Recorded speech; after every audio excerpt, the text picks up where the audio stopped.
it's simple when we don't create a story about it and we just let it be as it is, right?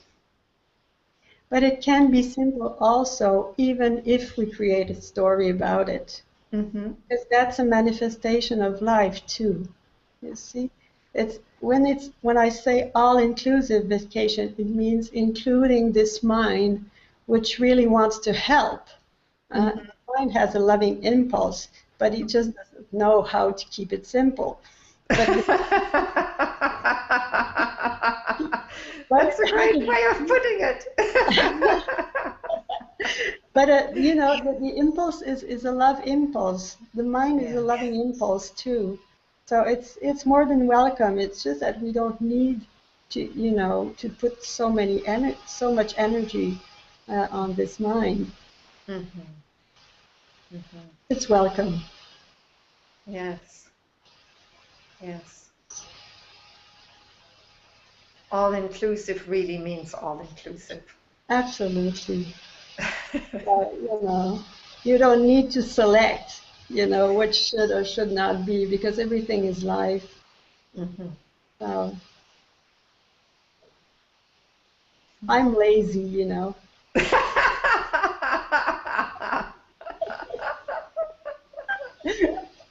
I really enjoy laziness. Just being what is just easier, you know. It's just Yes. available. It's really available. Mm-hmm. And it's interesting that when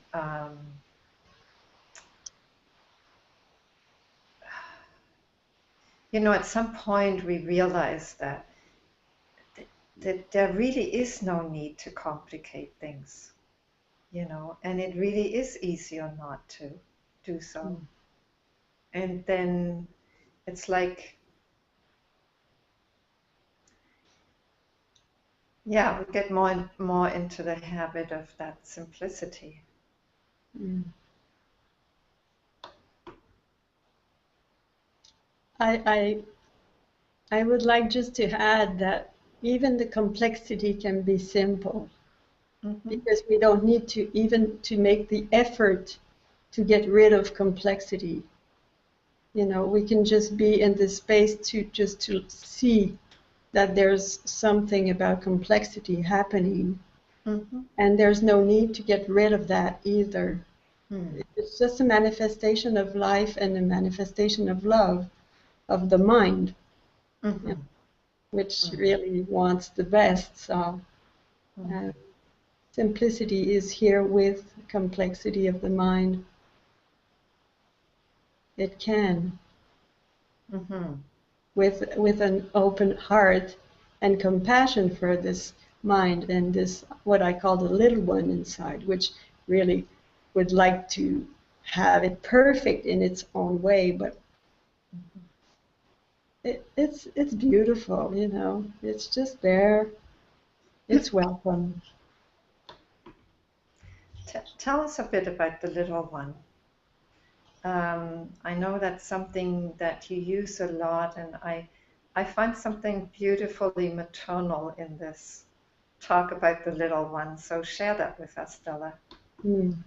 The little one is, for me, is uh, the individual part of our being, which feels separated, and the little one, really, what he wants or what she wants is to be in peace, and it he or she believes that he's separate, so it's creating all those strategies to be comfortable in this separateness Mm-hmm. and the And to be invitation safe, I imagine. totally to be safe Yes. and the invitation to in going back home is just to realize that this little one is doing its best to be safe, but the safest place is to take care of the little one and to Mm-hmm. love the little one and not to judge, you know, just to keep Mm-hmm. the heart open to all those strategies. He's working so hard, you know, to be safe. He's working Yes. so hard. He just doesn't know that he is already safe. But he tries, you know, he struggles with Mm-hmm. that. Mm-hmm. And the space, the intimate space of our being can totally be with this little one and make him or her really comfortable and safe and calm. Mm-hmm. So for me, the little one is really precious. It's a part of us which just needs to exist and be safe. Mm.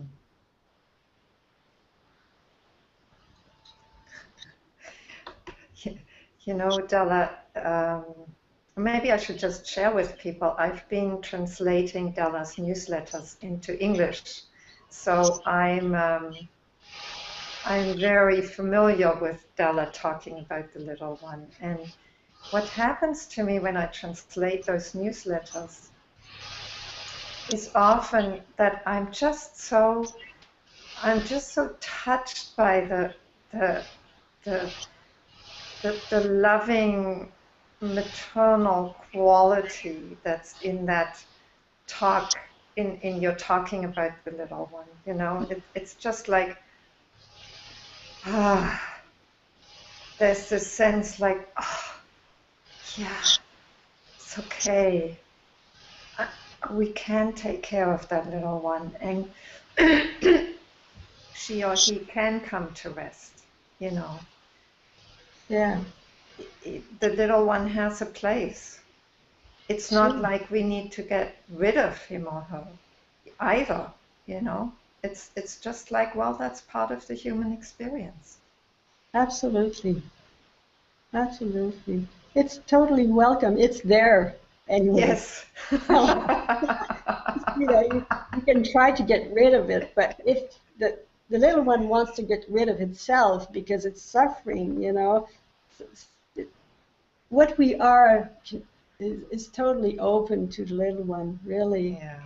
Otherwise, it's again a strategy to change the reality just as it is. But it's more than welcome, really, all the time. Hmm.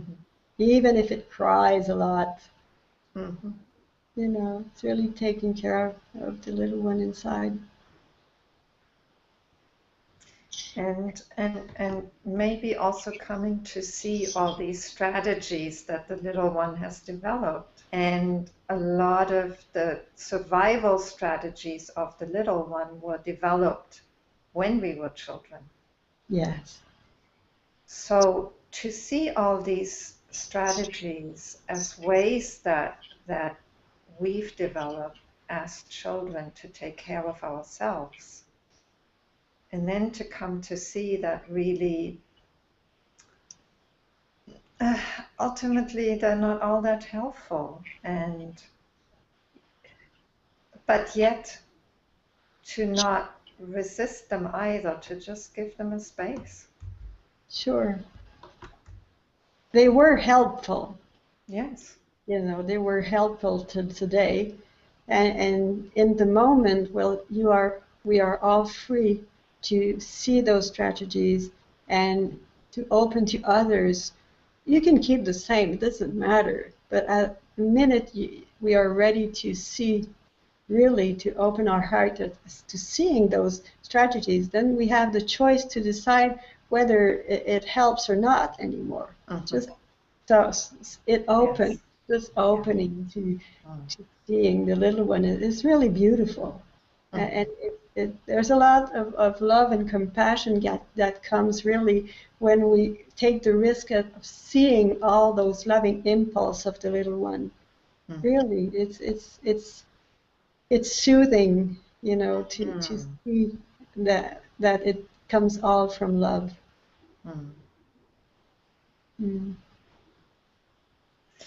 Because especially for spiritual people, you know, there's this spiritual superego that develops that Mm. says, no, no, you're not supposed to do this anymore. It's not spiritual. It's not enlightened. It's not awake.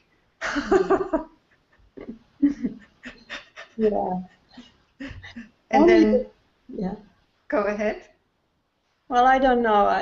I guess only the little one can have opinions on how awakening should be, because life is just as it is, and that's the only reality that is. Mhm. So it can be really interesting to challenge all those criterias of awakening, because it's limiting life. Yeah. But it has a loving impulse too. Even the superego, as we say, of spirituality, is a loving impulse. There's something that wants to be heard, and that's all. That's all it is. But in the And heart, when we're ready to see with humility what's the truth of all that, and then the criteria fall, and it becomes really simple.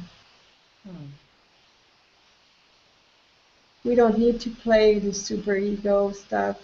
It's welcome, but there's no need anymore because it's something has come home where there's nothing missing. It's almost like the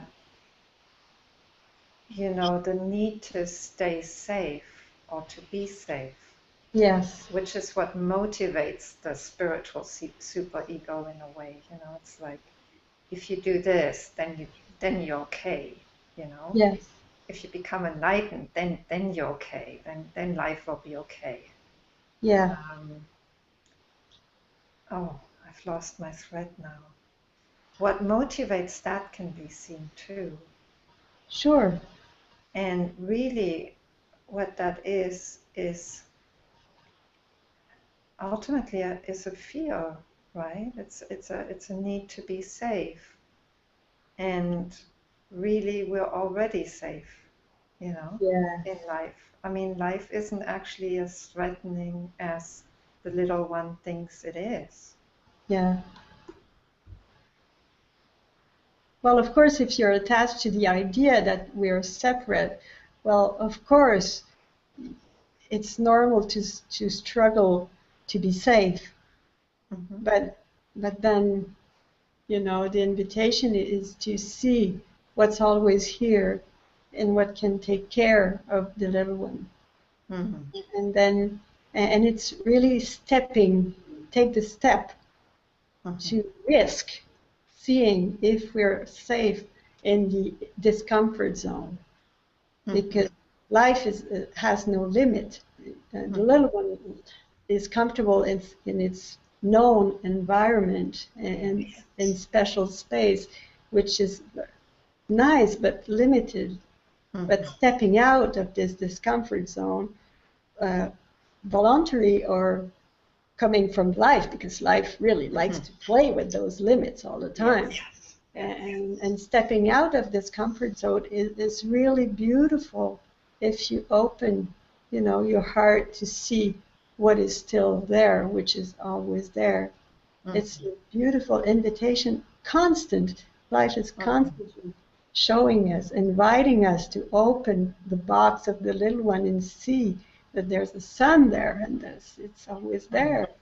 So, yeah, life has a lot of humor.